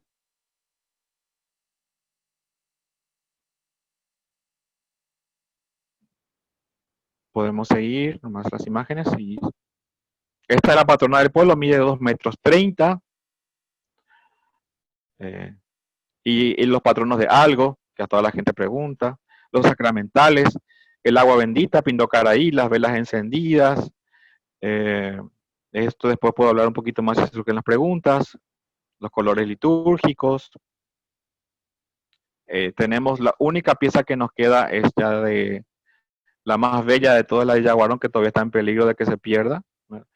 Escribe San Roque en 1611, en San Ignacio escribe: son estos indios de buena disposición, fácilmente se les puede dirigir por el buen camino. Las funciones sagradas y las fiestas patronales son su gran afición, especialmente las festividades de los santos. Está en una carta de San Roque en 1611. ¿Podemos seguir? Dice el padre Diego de Torres, que era provincial de San Roque, dice él: para inculcar más a los indios el respeto a lo sagrado, se escoge a los más aptos entre los hijos de los indios para ayudantes de las funciones litúrgicas. Estos tienen que aprender a leer y escribir y se les instruye además para que puedan cantar en las solemnidades. Así lograron estos solitarios padres organizar la solemne fiesta de Corpus con su correspondiente procesión, el cual era de ver el entusiasmo de la gente y la emulación de cada uno en fabricar los mejores arcos y adornos. Esta es una procesión del Domingo de Ramos con una imagen de la reducción que tenemos todavía aquí en Santa María. ¿Podemos seguir? Bueno, esto ya con respecto a la visita del Papa, que fue toda una fiesta de danza, según decía el padre Lombardi. De todas las visitas papales que hasta esta época tuvo el Papa Francisco y de las que acompañó Lombardi a Benedicto, nunca ningún pontífice había recibido una bienvenida como la que se le dio en Paraguay. Y eso, me imagino que después le puede facilitar el material a la gente para no detenerme mucho tiempo en esto. Estaba en nuestra sangre, porque así se le recibía al obispo cuando venía en las reducciones, o al Iguazú, que era el provincial de los jesuitas, o el custodio de los franciscanos, con fiestas, con alegría, con comida, con banquete, me acuerdo esa chipera que salió ahí frente al Papamóvil y le entregó una cesta de chipa al Papa, ahí en Asunción, ¿verdad? Y un montón de gestos que son de nuestra cultura. ¿Y qué es lo que pedíamos? La bendición. Y las lágrimas, eso es muy guaraní. La gente como lloraba al ver al Papa, al despedirle. Yo me acuerdo que de niño, cuando venía el Papa Juan Pablo II y no me dejaron ir a Ñuguazú porque era chico, veía por la televisión y llovía y yo llovía en lágrimas de ver que el Papa venía. Es algo muy nuestro, vamos a decir. ¿Verdad? Puedes seguir nomás. Los objetos religiosos, dice, el respeto a la cruz creció de tal manera que por ser ellos muy destruidores y amigos de quemarlo todo, los guaraníes, y mucha gente también ahora que quemó casi todo el Paraguay en esta sequía, dice, pero los guaraníes, si encontraban algún pedazo de alguna madera deshecha o de troncos deshechos, no lo quemaban por ningún caso por ser cosa de la cruz. O sea, si encontraban dos palos cruzados en su camino, jamás tocaban ni quemaban porque era la cruz que se formó en el camino para ellos. Esto es una crónica, ¿verdad? El rosario de los santos, dice, el rosario suelen llevarlo al cuello. Y un maco a la pieite.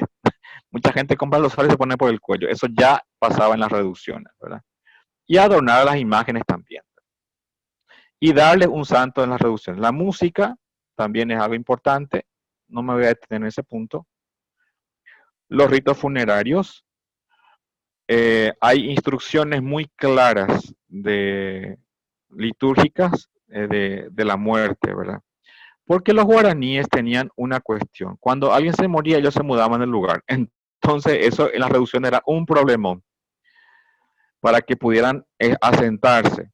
Entonces, a través de varios ritos, los jesuitas y franciscanos ordenan cómo hacer el sufragio por los muertos. Los guaraníes no tenían miedo a la muerte, pero sí tenían miedo a los muertos. Por eso había que hacerle todo lo que pedía, que su novena, que su esto, que lo otro, ¿verdad? No había novenas de rosarios, había novena de misas. Así es, había novena de misas.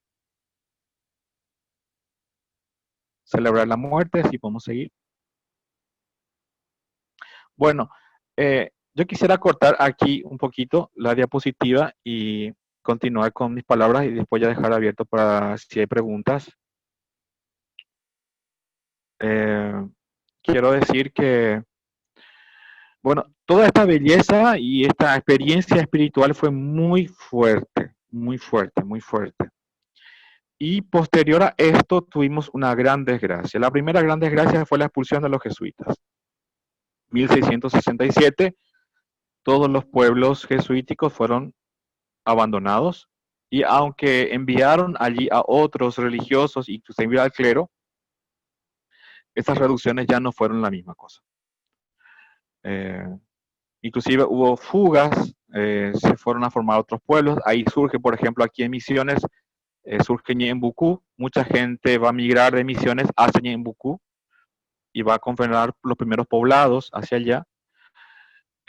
Después la otra desgracia va a ser una persecución terrible contra la iglesia en la época del doctor Francia, que va a cerrarnos el seminario que teníamos, el seminario de San Carlos, va a cerrar el seminario.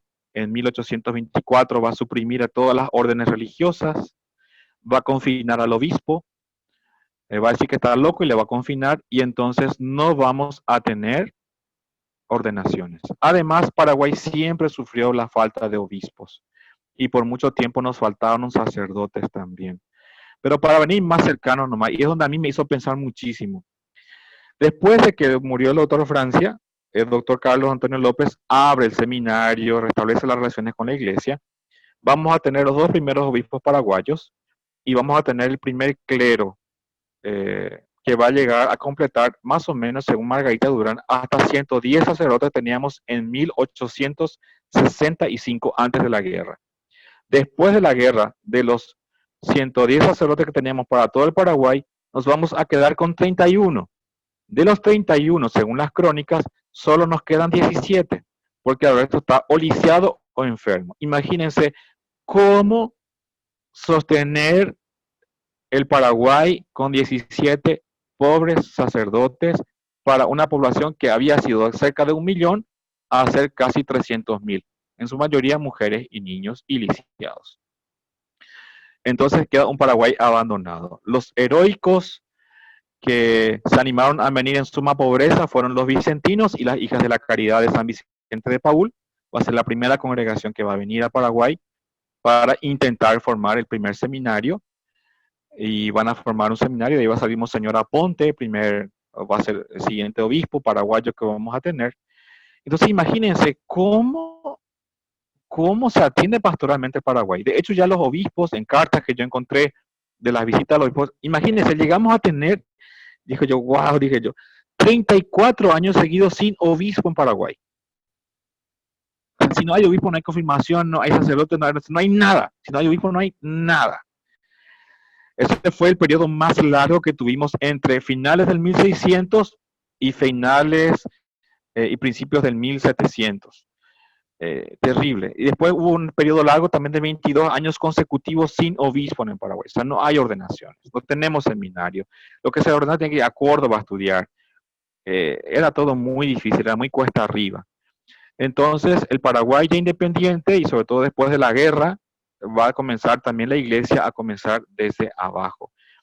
Hay cartas de los obispos que cuando, estoy hablando todavía de la época de la colonia, que como no había país para todas las comunidades que había, Entonces, cartas pastorales de los obispos que mandaban que la gente rezara el rosario donde no se podía celebrar la Eucaristía. Pero como siempre, la gente se pelea todo en la parroquia y al final cada uno se va a su casa a rezar. Entonces después viene el famoso dicho que y acá en mi casa nomás luego rezo, dice la gente, tiene su nicho y nunca viene a la iglesia, a no ser que se le muera un pariente, ¿verdad? Por lo menos eso pasa aquí en Misiones, ¿verdad? Yo rezo solo en mi casa, padre, siempre yo tengo todo mi nicho, mira porque viene, te dice la gente, ¿verdad? Pero no viene a la misa, ¿verdad? Y vienen de esa época, digo yo, ¿verdad? Sí, y entonces ahí comienza a formarse de vuelta la iglesia.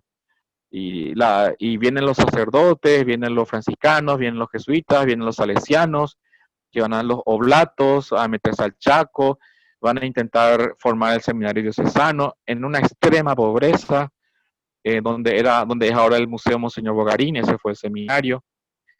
Eh, y bueno, ¿y de qué vivió el pueblo de Dios? Vivió de su piedad popular, vivió de su rosario. Vivió de su rosario, vivió de su santo, vivió de su procesión, vivió de todas esas cosas vivió. Y eso es lo que tiene, ¿verdad?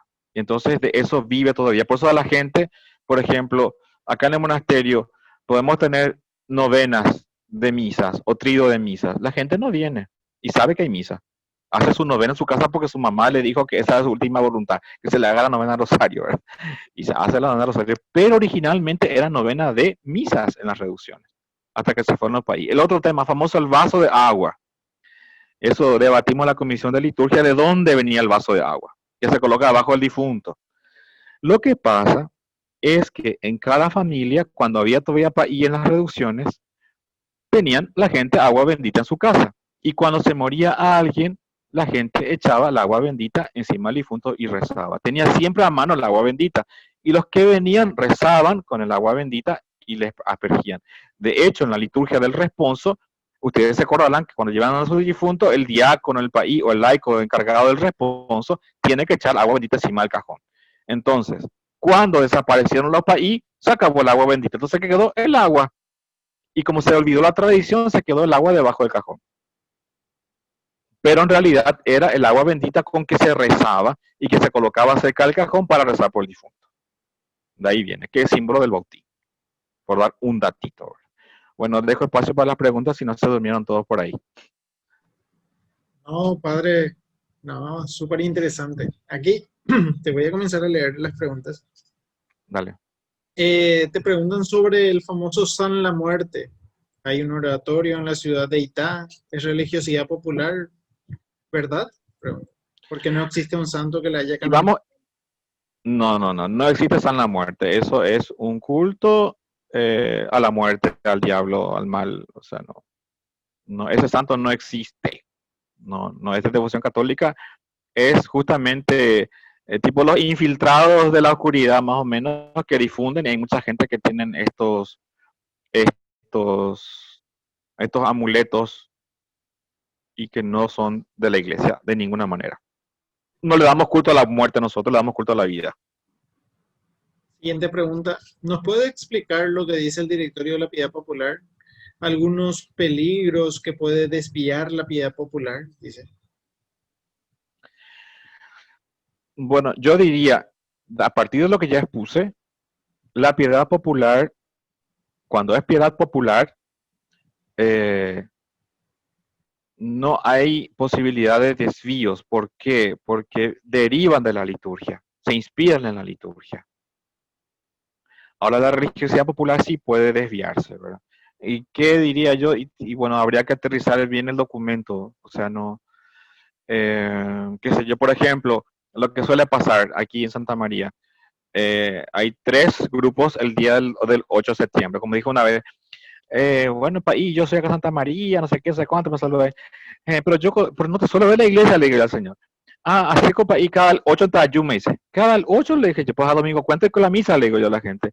No, cada el 8 de septiembre la yo se abre, porque la fiesta patronal es el 8 de septiembre, ¿verdad?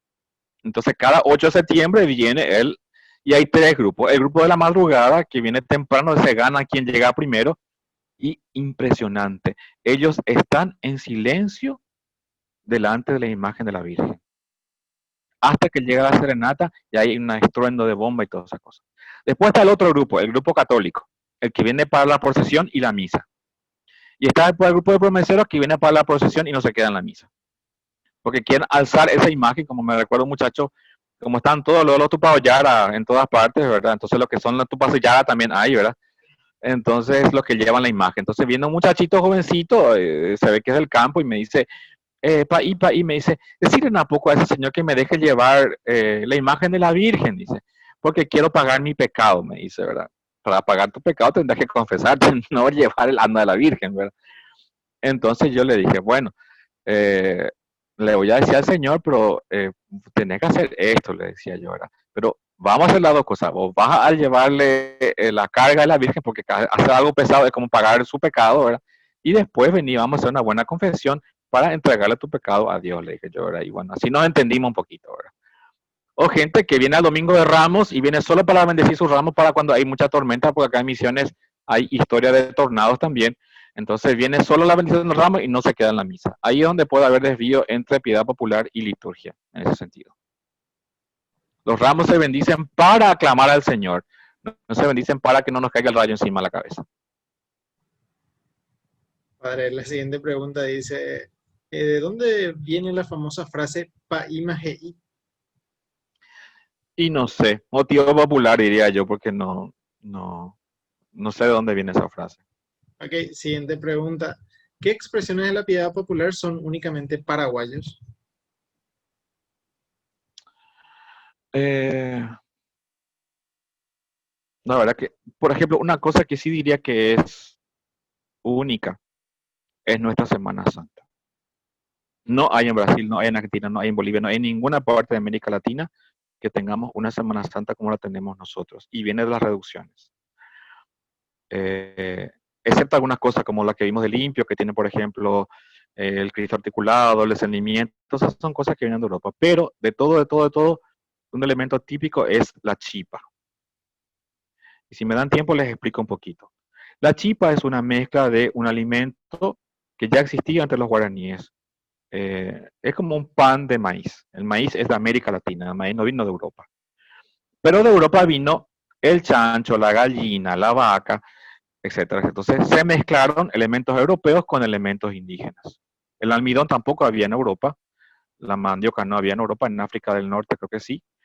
Entonces, esta mezcla se hace aquí en Paraguay y surge la chipa, pero atiendan bien, qué lindo esto, porque la chipa se usaba como una colación. En la tradición monástica, en la tradición religiosa de la época del siglo XVI, XVII, XVIII, sobre todo XVII, eh, se mitigaba el ayuno. El Viernes Santo siempre fue un día de ayuno. Ustedes se recordarán algunos de que tienen más tracción campesina, o sus abuelos, eso, que el Viernes Santo no se corría, no se caminaba porque caminaba sobre Jesús, que había que levantarse muy temprano y bañarse en el arroyo antes que salga el sol. O sea, había un montón de ritos que la gente hacía, y entre ellos la chipa y el fuego. Anteriormente, la vigilia pascual no se celebraba el sábado por la noche, se celebraba ya el sábado por la mañana. Por eso en algunos cantos estacioneros dice, el sábado canta la gloria. A ver, estoy mezclando todo, a ver si me hago explicar. La chipa es parte de la comida que se prepara en la Semana Santa y es sobre todo, aunque se comía otros días del año, para la Semana Santa.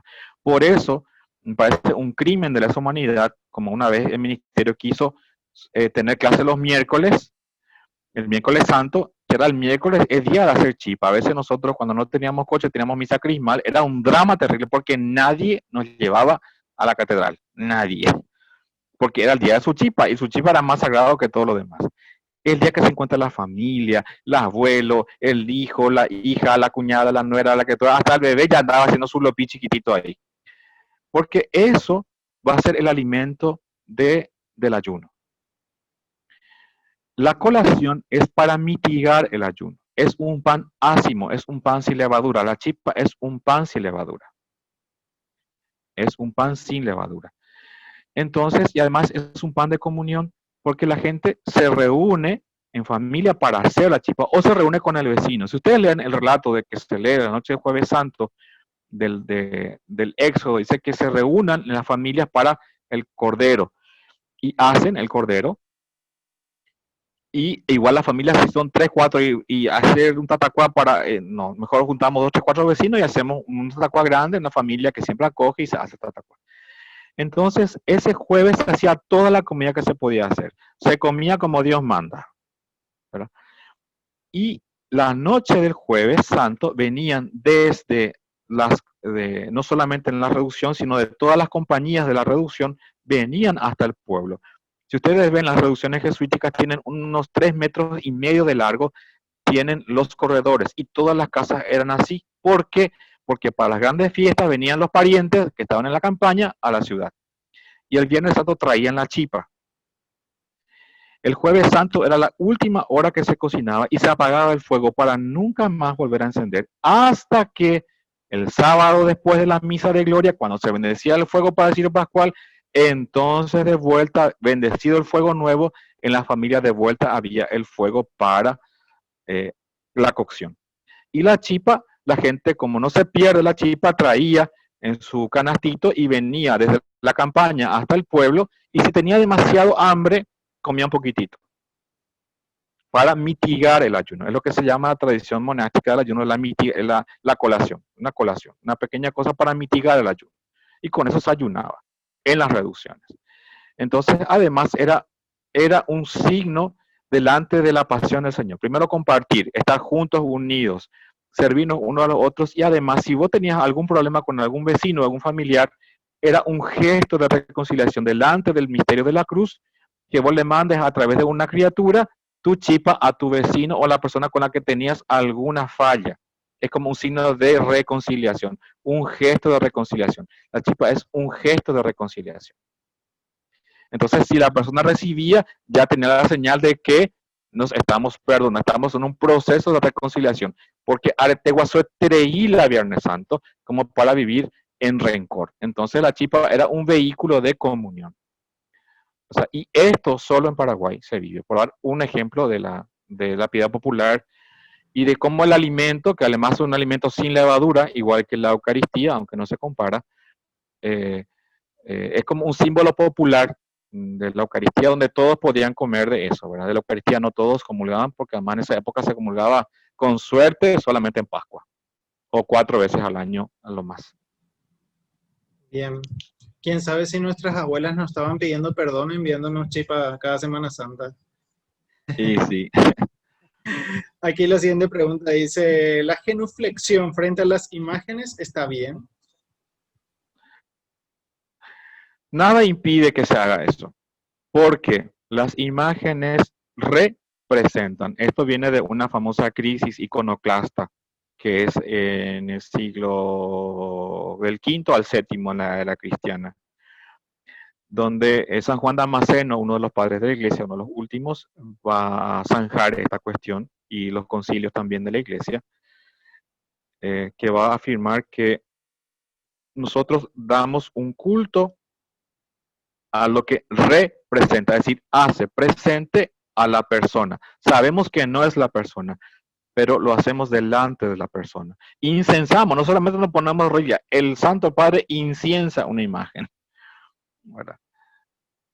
Es mucho más que ponerse rodillas, aunque es la misma cosa, porque es un símbolo de veneración, no de adoración, pero sí de veneración, ¿verdad? De respeto, de oración, porque el cuerpo también necesita orar y a veces no es suficiente ponerse de rodillas. Hay gente que se postra, hay gente que se queda de pie, que toca la imagen. Es una manera de nuestro cuerpo también entrar en la oración, entrar en la experiencia de Dios.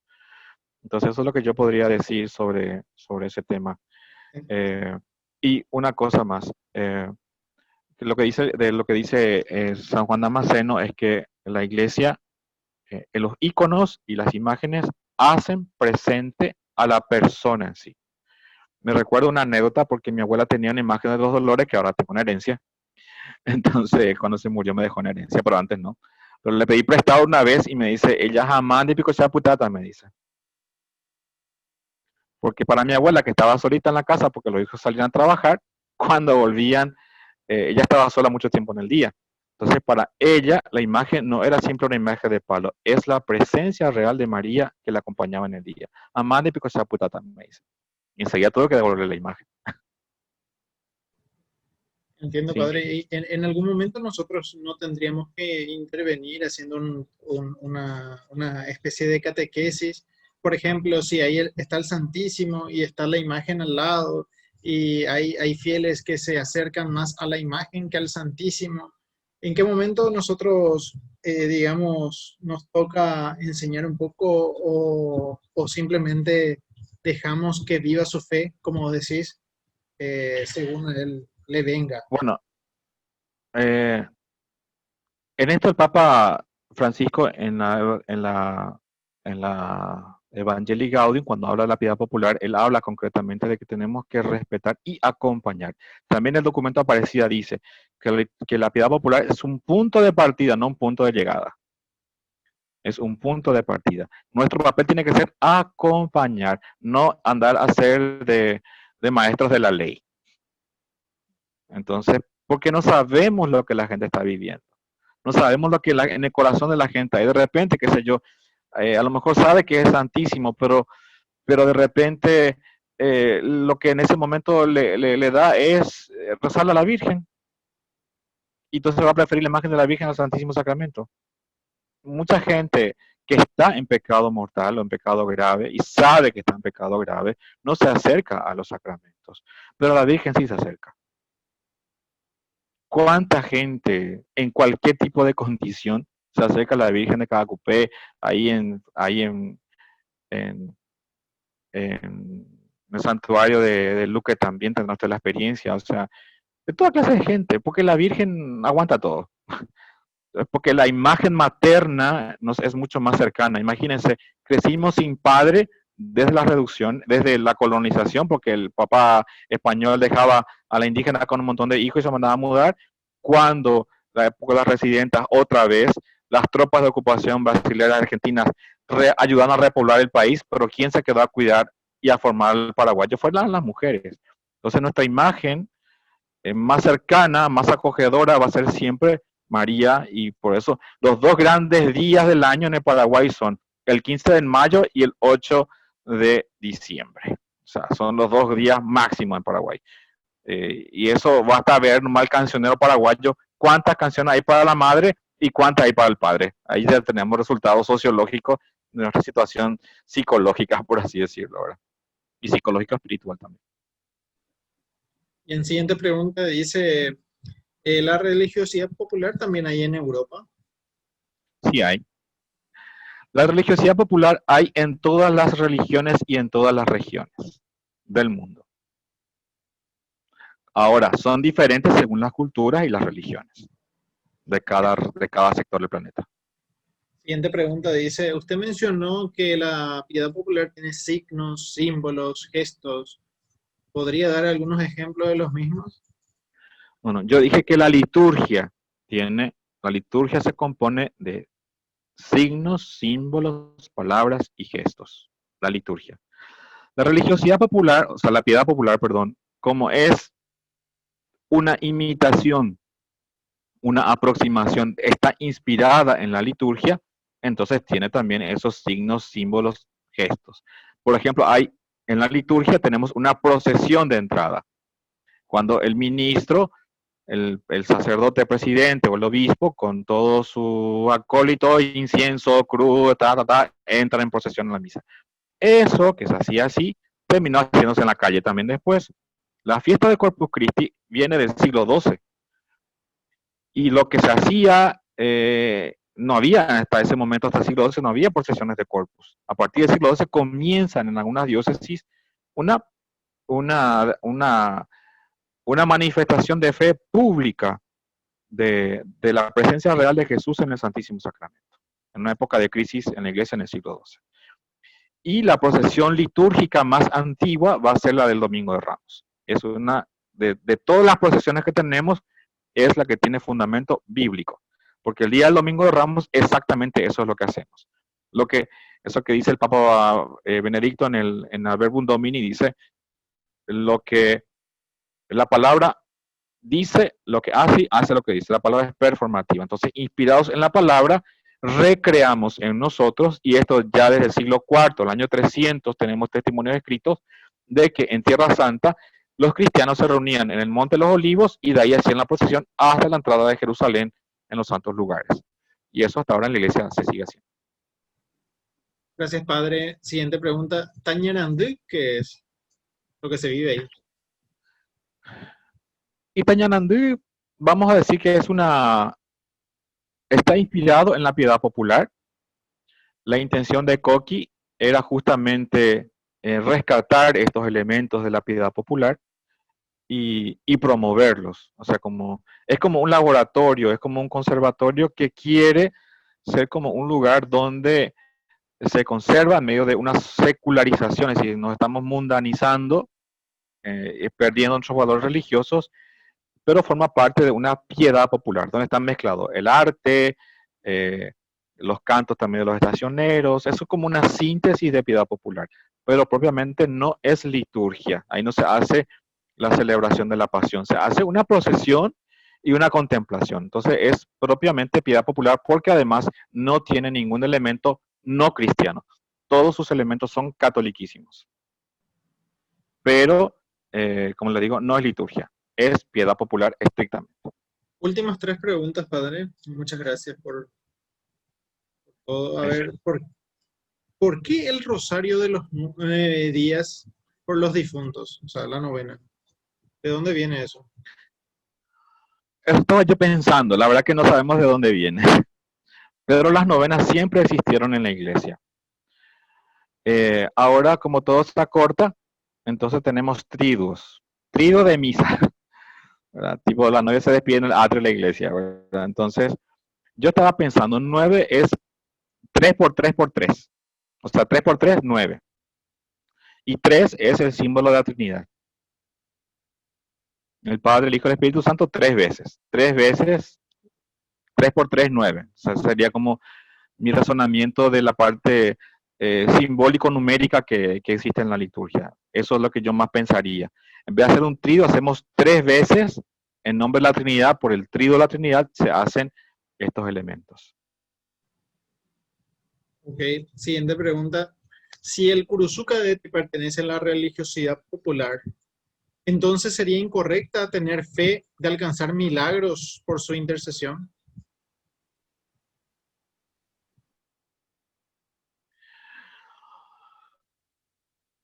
Y creemos en la comunión de los santos. Y hay gente que no se va a Curso Cadete, pero acá en el cementerio dice, ajá, Cureña recomendaba a mamá, me dice. Ajá, Cureña recomendaba a Taitape, dice, de tal intención. Y fíjense que estamos en un tiempo de gracia especial, porque del 1 al 8 de noviembre de cada año, la penitenciaría apostólica prevé que si nosotros hacemos una debida confesión honesta, con deseo verdadero cambio, nos confesamos, rezamos por la intención del Papa y comulgamos, nosotros podemos meter un alma al purgatorio por día. Recibimos la indulgencia plenaria aplicada a los difuntos. Este año la penitenciaría apostólica por el tema de la pandemia abrió a todo el mes de noviembre, o sea que cada día yo puedo. Entonces hay muchos santos que la iglesia no tiene canonizados. Para ellos celebra la iglesia el 1 de noviembre la fiesta de todos los santos, por si acaso alguno no se enoje. ¿Entiendes? Así diciendo cómicamente, ¿verdad? Porque los santos tienen su fiesta, cada santo tiene su fiesta y hay muchísimos santos canonizados en la iglesia y beatificados también. Pero el 1 de noviembre no es el día de todo ese conjunto de santos canonizados, es justamente el día de todos esos santos que no están canonizados, pero que son santos, pero que ya gozan de la gloria de Dios. Entonces, esa pregunta que me hace esta persona, y yo no sabría muy bien qué decirle, ¿verdad? Yo no fomentaría, pero tampoco prohibiría, porque eso queda en el ámbito personal. La iglesia no promueve eso. La iglesia no dice, la parroquia de Trinidad ni Sagrados Corazones que está cerca no dice, vamos en peregrinación a Curso Cadete. Nunca van a escuchar eso. Pero si a la gente la ayuda, si la gente allí recibe gracias, ciertamente solamente de Dios puede venirnos gracias y bendiciones. O sea, eso queda ya en el ámbito privado, no en el ámbito de la iglesia. No sé Ok, si aclara la pregunta o confunde más. yo creo que está bien claro, padre. es muy necesario la purificación de la piedad popular. Por algún tiempo la iglesia habló algo de eso. Aparecida ya se corrige, aunque se dice que hay que purificar. Yo diría eso más, con menos miedo diría eso de otros países.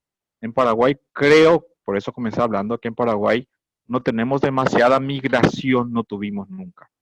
La población afrodescendiente es muy escasa en comparación a Colombia, a Brasil, al Caribe, donde sí hay una mayor población afrodescendiente que ellos conservaron mimetizando su religión. Su San Jorge no es San Jorge, su Estela Maris no es Estela Maris, o sea, sus santos no son sus santos, no son nuestros santos, pero ellos camuflaron para sobrevivir dentro del ámbito de la cristiandad, para sobrevivir camuflaron esos santos. Entonces ahí poco viene la confusión. Eh, Además, detrás de la idea de la purificación hay como, o sea, la iglesia ya no piensa eso de la misma manera como se pensaba antes. Además de que hay un documento de un teólogo latinoamericano, canadiense, un agustino, que habla sobre de dónde viene esta idea de purificar y que viene mucho del marxismo, de la teología de la liberación. O sea, de que la fe es la que compromete en el cambio social.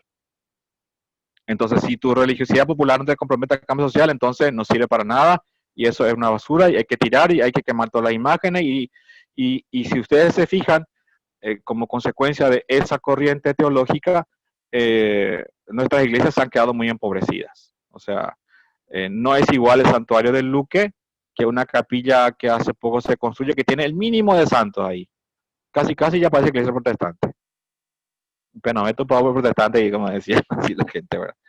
Entonces, es un poco consecuencia de una ideología, ¿verdad? Yo estoy, personalmente, no estoy de acuerdo con esa posición de la teología de la liberación. Yo creo que un cristiano que no tiene experiencia de Dios no puede comprometerse con un cambio real, ni personal ni social. Solamente una persona que tiene una experiencia personal con Jesucristo, y eso lo dicen los obispos Aparecida, puede transformarse a sí mismo y entonces pretender colaborar en la transformación de la sociedad. O sea, la conversión de las estructuras sociales y de las estructuras de pecado necesariamente en parte de nosotros. Si no, nos pasamos tirando piedra al vecino, pero los que tenemos que cambiar somos nosotros. Llegó una última pregunta así y ahí cerramos, padre. Dice, ¿qué opinión tiene la Bueno, iglesia acerca de las pruebas que se usan aquí en Paraguay, en San Juan? no hay una opinión expresa, escrita, documentada del magisterio de nuestros obispos del Paraguay. No existe. Se le considera como un folclore, diría yo, ¿verdad? O sea, algo como un juego, diría yo, ¿verdad? Algunos quizás de algunos movimientos eclesiales que están más sensibilizados con las cuestiones espirituales, con estos movimientos que insisten más en la espiritualidad, no sé cómo decir, los que están ligados a la pastoral del exorcismo y compañía posiblemente lo consideren como algo más diabólico, ¿verdad? El común de los cristianos consideraría un juego, o sea, no algo que tomarse en serio, ¿verdad? Pero podría haber, todo depende de la intención, digo. O sea, para que haya pecado tiene que haber intención. Y a veces puede ser un simple juego y a veces puede ser un juego bien intencionado y que realmente sea un juego con el mal. Pero no hay un documento oficial de la iglesia. Lo que yo doy es una simple opinión más. No es una, no es una postura oficial de la iglesia. Muchísimas gracias, padre, por todo, todo lo que aprendimos, por todo también esta paciencia, ¿verdad? De conectarse y todo lo demás. Te agradecemos bastante, sabemos. No, yo contentísimo, es que a mí la pelea popular me apasiona, eh, no sé, vibro con eso porque es ciertamente algo que consuela al pueblo de Dios y nos deja ser como niños. El que no es como niño no puede entender estas cosas espirituales, de rezar el rosario, de ir a hacer una procesión, ir a hacer una peregrinación. Hay que ser muy humilde para hacer todas esas cosas. eso no entra en la cabeza de gente muy encumbrada. Hay que ser humildes, pequeños, arrodillarnos, pedir perdón, besar una cruz. eh, no sé, es la presencia de Dios en todas partes con nosotros, ¿verdad? No podemos llevar al Santísimo Sacramento bajo nuestro bolsillo en donde nos vamos, pero podemos llevar el rosario, podemos llevar una medalla, podemos llevar agua bendita, podemos usar esos elementos y hay que usarlos. Los monjes, la tradición monástica en general usa el agua bendita siempre para acostarnos, para dormir, para levantarnos. Hay realidades espirituales también, pero como digo, hay que ser como niños y no ser tan autosuficientes. Muchas gracias. De Eso. vuelta rezamos por ustedes. Hoy pasaba justamente al grupal lo que escribiste. Entonces nos unimos a una oración hoy por ustedes y bueno, nos vamos a recordar de ustedes siempre también.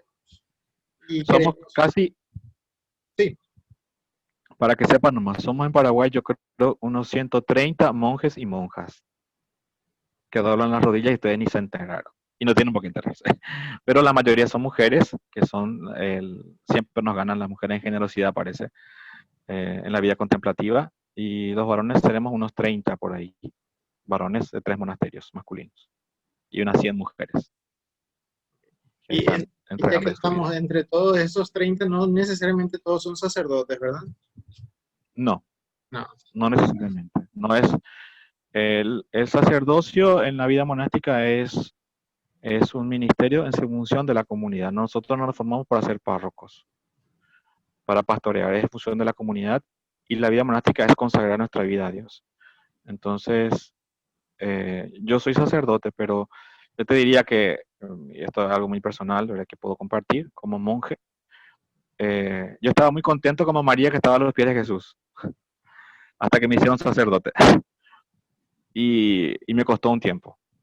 Y después entendí que el Señor me levantó de ese lugar, que nadie le quitará ese lugar, el Señor sí me quitó de ese lugar, estar a los pies del Señor para ayudar, para que yo le ayude a cargar su cruz, como es Ireneo.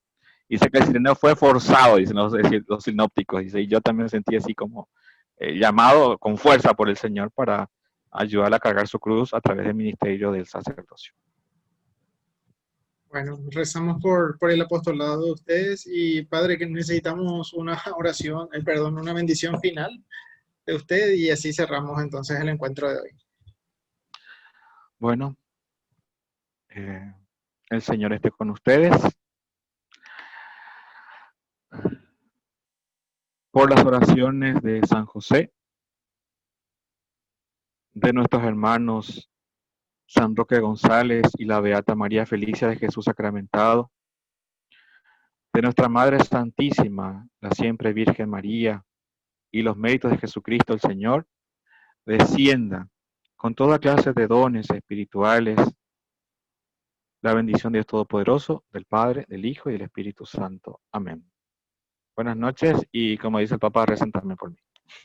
Chao, chao. Chao, chao, Padre. Gracias por tanto. Chao, chao. Nos No, vemos bueno, mañana. Chao, chao. amén. Chao, chao.